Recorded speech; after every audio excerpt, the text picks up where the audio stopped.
আজকে আমরা পড়ব লেসন 3 ষষ্ঠ শ্রেণী ক্লাস 6 পেজ 12 অর্থ মানে সহ আমরা আজকে এটা পড়ব। Lesson 3 at a railway station. After completing the lesson, student will be able to talk about people, places and familiar objects in short and simple sentences.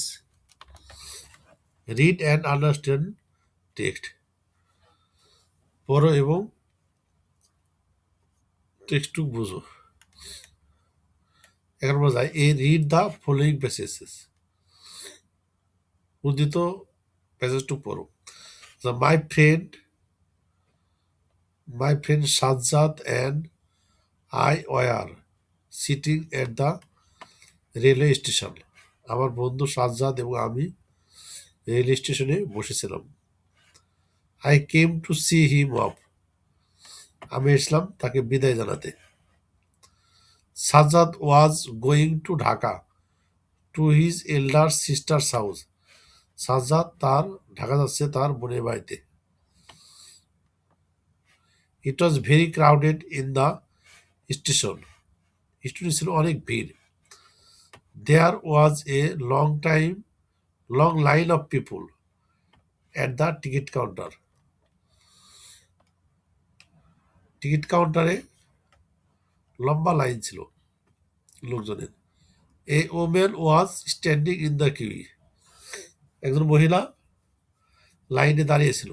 She was holding her child's hand tightly. সে তার ছেলেকে শক্তভাবে ধরেছিল। A group of young people was talking loudly. একদল যুবক লোক উচ্চস্বরে কথা বলছিল। And drinking tea in front of a tea stall. এবং চা স্টলের সামনে চা পান করছিল। An old couple was trying to find a quiet place to sit down and rest.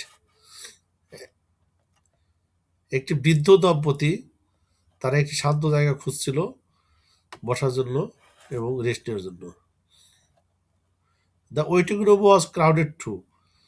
অপেক্ষমান রুমটাও ছিল খুব ভিড়। I saw a man. আমি এক লোককে দেখলাম। Who was trying to carry 3 heavy suitcase. আমি দেখলাম একজন লোককে যে 3টা সুটকেস বহন করতে চেষ্টা করছিল। 3টা ভারী সুটকেস, হেভি সুটকেস বা 3টা ভারী suitcase. A young lady was sitting on a bench. একজন যুবিত মহিলা বেঞ্চে বসছিল। With her luggage at one corner. তার লাগেজ সহ এক কর্নারে বসেছিল। She was reading a magazine. সে একটি পত্রিকা পড়ছিল। My friend and I stood. আমার বন্ধু এবং আমি near a newspaper stall talking and watching the crowd around. আমার বন্ধু এবং আমি near a newspaper stall এবং সংবাদপত্র স্টলে কথা বলছিলাম। ওয়াচিং এবং দেখছিলাম চারদিকে ভিড়। সুন মাই ফ্রেন্ডস। শীঘ্রই আমার বন্ধু ট্রেন স্টার্টেড টু লিভ। শীঘ্রই আমার বন্ধু ট্রেন জায়গাটি ত্যাগ করতে শুরু করলো। As the train whistle. যে মাত্র হুইসেল বাজলো, he picked up his suitcase. সে তার সুটকেসটি তুলে নিল।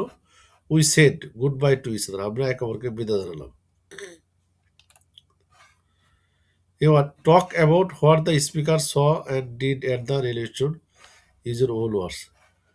to match a word from column A with a word in column B that has an opposite meaning, one is done for you.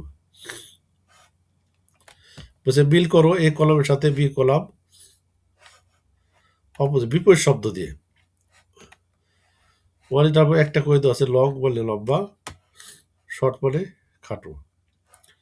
C of মানে বিদায়, receive মানে গ্রহণ করা। কোয়াইট মানে শান্ত, বিজি মানে ব্যস্ত, হেভি মানে ভারী, লাইট মানে হালকা, পিক আপ মানে তোলা, ড্রপ মানে ফেলা।